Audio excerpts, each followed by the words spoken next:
Emily Parker almost missed the moment that changed everything because it began like any other rushed morning, with cold air biting her hands and frustration sitting heavy in her chest as she turned her car key again and again, hearing nothing but silence from the engine, the neighborhood still half asleep. Houses lined with neat lawns and quiet routines, and her phone buzzing with a reminder that she was already late. Her thoughts racing between calling a cab she could not afford that week and walking to the bus stop that felt too far in the chill. When she heard footsteps behind her and a calm voice she recognized but rarely spoke to asking if she was okay. And when she turned, she saw Daniel Harris, her neighbor's husband, standing there with his car keys in hand and a polite concern on his face, the kind of expression that belonged to someone used to being reliable. And for a second, she considered brushing him off because accepting help from him felt complicated, in a way she could not explain, not because he had ever done anything wrong, but because life had taught her to be careful. Especially after her divorce, after learning how quickly small choices could lead to big changes. Yet the morning was moving fast and she was stuck. So when Daniel offered her a ride, explaining simply that he was going downtown too, she nodded. Before doubt could catch up, climbing into the passenger seat of his SUV with a quiet thank you and a strange flutter in her chest she blamed on stress. The car pulling away from the curb as Maplewood Lane disappeared behind them. And at first the ride felt ordinary, the radio low, the road busy. Both of them staring ahead as if focused only on traffic, but the silence was not uncomfortable. Just alive, and Emily noticed small details she had never paid attention to before, like how Daniel kept both hands steady on the wheel, how he checked mirrors carefully, how his presence felt calm in a way that slowed her breathing, and when he asked about her job, it sounded genuine, not polite small talk. And she answered without thinking too much, telling him about deadlines and long meetings, surprised by how easy it felt. And he shared his own work struggles in a few honest lines, not complaining but admitting pressure. And as the city grew louder around them, the conversation picked up speed, moving naturally from work to weather to the way time seemed to move. Faster every year, Emily laughing softly at something he said and then stopping herself, suddenly aware that she had not laughed like that in weeks, and she looked out the window, reminding herself that this was just a ride, nothing more. But when Daniel mentioned how quiet their street felt at night, she felt a small ache because she knew that quiet too well, the kind that settles into rooms and makes evenings feel longer than they should. And without planning to, she spoke about her empty house, about learning to cook for one and leaving lights on just to break the silence. And Daniel did not interrupt or rush her. He just listened, his eyes still on the road, his nod slow and thoughtful. And that simple attention made her feel seen, in a way she had forgotten she needed.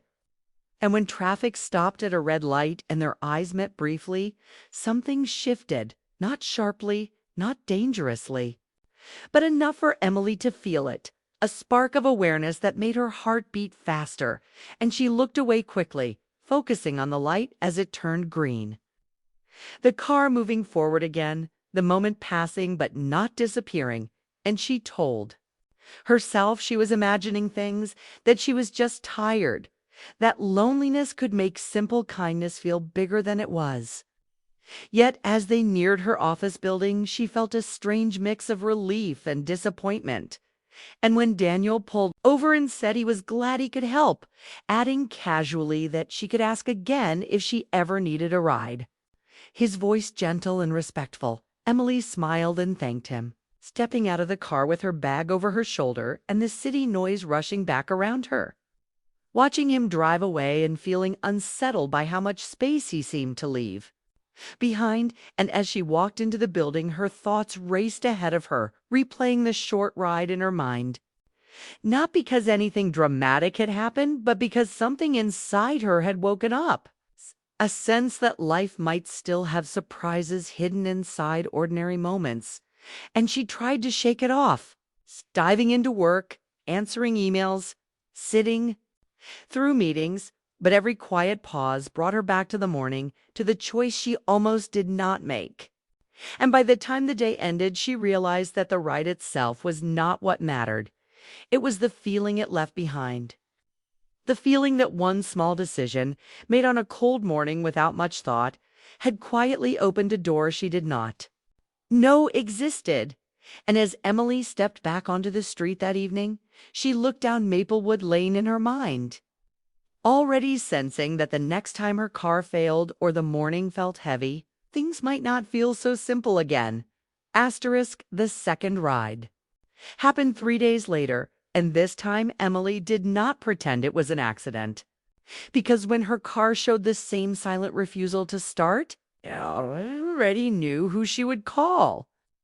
Her fingers hovering for a second before dialing Daniel's number, telling herself it was practical and nothing more. And when his SUV appeared at the end of the street, she felt both relief and a quiet tension she could not name, sliding into the seat with an easy thank you while the morning moved quickly around them. The sky brighter than before and the road already busy, and from the first turn the conversation picked up as if it had been paused, not started. Daniel asking about a project she had mentioned earlier, and Emily surprised by how he remembered small details, which made her feel valued in a simple but powerful way. And she talked about work pressure, about trying to prove herself after starting over, her words coming fast. And Daniel responded with calm honesty, sharing how he once dreamed of starting his own business but stayed where he was because stability felt safer. The kind of choice many adults made without realizing how heavy it could become. And as traffic slowed, their voices softened, the city noise fading into the background, and Emily found herself talking about her divorce without sadness this time, explaining how the hardest part was not the arguments but the quiet space after. The feeling of being unseen even when someone was sitting beside her. And Daniel listened closely, his face serious, and he admitted that even in a full house a person could feel alone, his words careful but true. And Emily felt a connection form, not dramatic or sudden, but steady, like realizing two people were walking at the same pace without planning it. And when he joked lightly about how grown life was nothing like what movies promised, she laughed, a real laugh that filled the car and surprised them both. And for a moment everything felt easy, until Emily remembered who he was and she pulled back, changing the subject, asking about the neighborhood, about his garden that always looked perfect, and Daniel smiled, explaining how tending plants helped him think, how quiet work with visible results gave him peace. And that small confession stayed with her because it sounded like something he needed, not just enjoyed.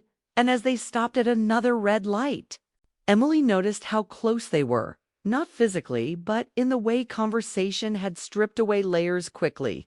And she felt a familiar warning rise inside her, reminding her of lines that should not be crossed. So she stared at the traffic signal and focused on breathing. Yet Daniel's voice cut through her thoughts when he thanked her for talking with him, saying it was nice to speak honestly with someone without feeling judged.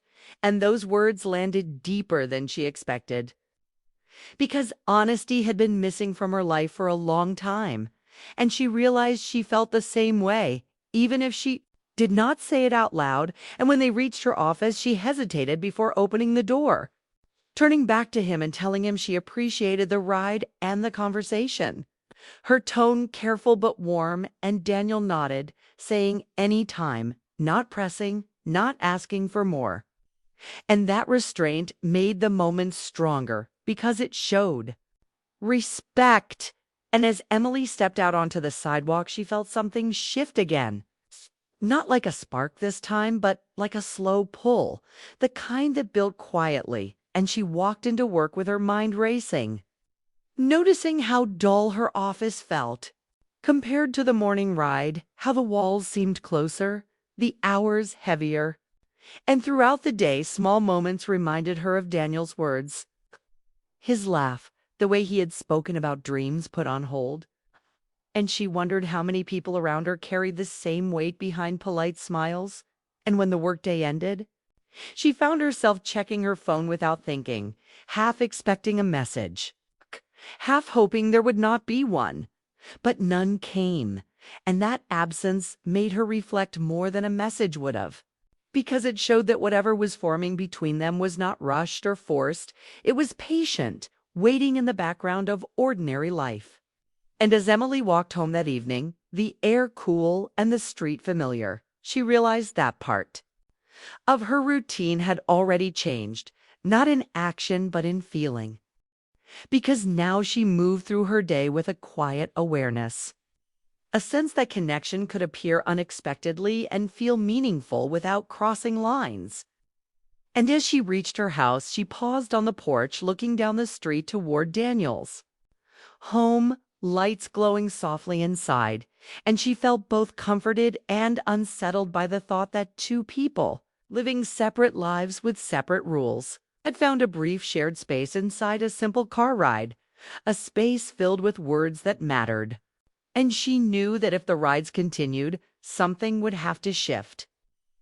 Because emotions did not stay still for long, and as she went inside and closed the door, Emily understood that the second ride had not just filled the silence of her morning. It had filled a quiet space inside her she had almost forgotten existed, and that realization, more than anything said aloud, was what followed her into the night.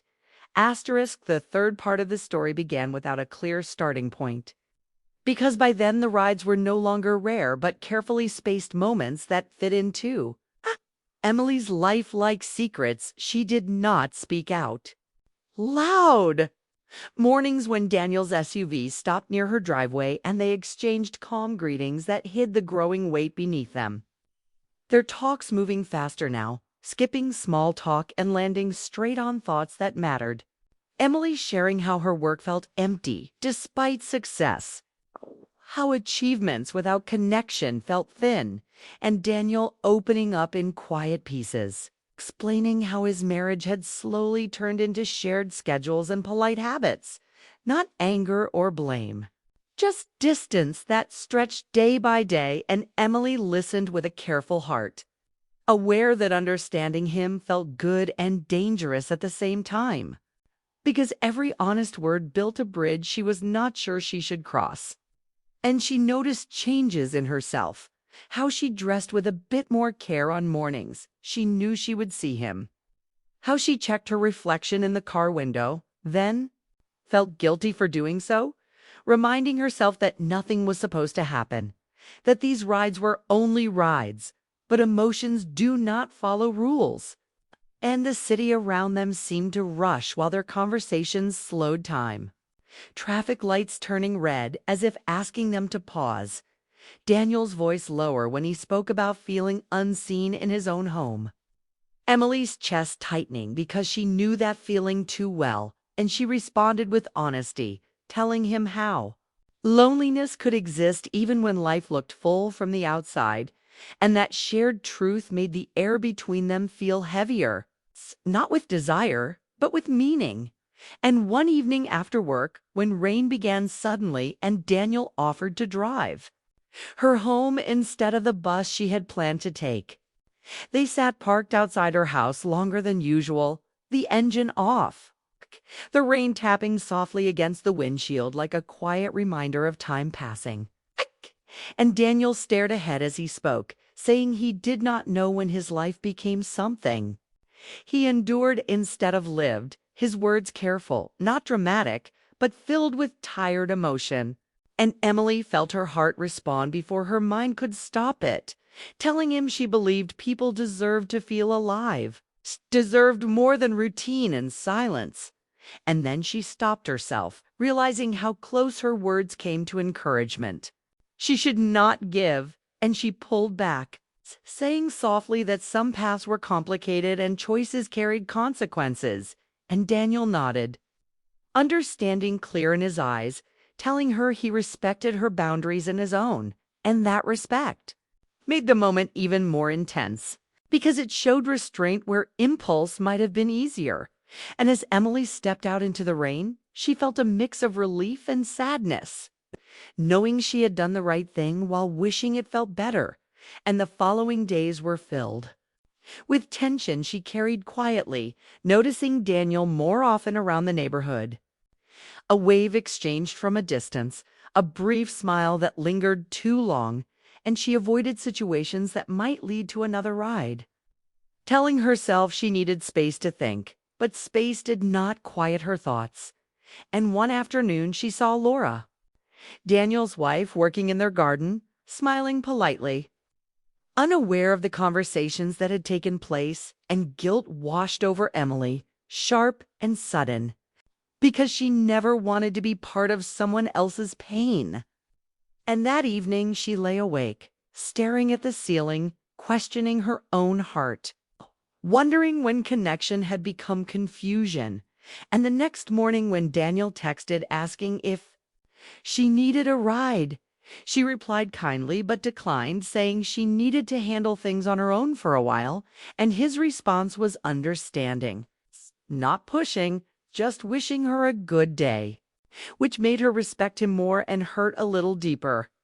And the days without rides felt longer, quieter, Emily throwing herself into work, into errands, into noise, but nothing fully distracted her from the feeling that something unfinished hung between them. And when they finally spoke again, standing by chance at the mailbox one evening, the conversation was brief but charged, both of them aware of what they were not saying. And Daniel admitted softly that the time apart had made him realize how empty his routine felt, how rare it was to talk to someone who saw him clearly. And Emily felt tears rise but held them back, telling him that clarity could be painful when it arrived at the wrong time. And they stood there, neighbors in plain sight, strangers to anyone watching, yet holding a truth that felt too big for small talk. And as Emily walked back to her house, she knew that whatever this connection was, it could not remain hidden in casual rides and shared words. Because emotions left alone did not fade, they either changed shape or demanded action. And that realization followed her into the quiet of her home, settling deep inside her, preparing her for a truth she sensed was coming. One that would force both of them to face what they truly wanted and what they were willing to let go, making part 3 not about what happened between them, but about what could no longer be ignored. The final part arrived quietly, but with a force Emily could not ignore, beginning on a calm afternoon when she returned home to find Laura waiting near her porch, not angry or dramatic, just tired and honest. Her voice steady as she explained that Daniel had told her everything about the rides and the conversations, not hiding emotions but also not accusing anyone. And Emily felt her heart drop as she listened, fearing judgment yet finding none, because Laura spoke with clarity, explaining that her marriage had been slowly ending long before Emily entered the picture, that years of distance and silence had finally pushed them to face the truth they had avoided, and she wanted no secrets shaping what came next, no confusion growing in the dark. And when Laura left, Emily sat alone, shaken by the weight of the moment, realizing that what had felt private and uncertain was now real and visible. And that evening when Daniel knocked on her door, no car, no excuse, just honesty. Emily knew this was the moment everything would change, because he spoke calmly, explaining that he and Laura had decided to separate, not because of another person, but because they could no longer pretend their marriage was alive. And he did not ask Emily for comfort or promises, only understanding, and she listened carefully, feeling relief mixed with sadness, because clarity often carried loss with it, and she told him she needed time. That feelings did not disappear just because circumstances shifted, and Daniel accepted that without argument, telling her that whatever happened, he respected her, strengthened her caution. And when he left, Emily felt a strange calm settle over her, the kind that follows truth.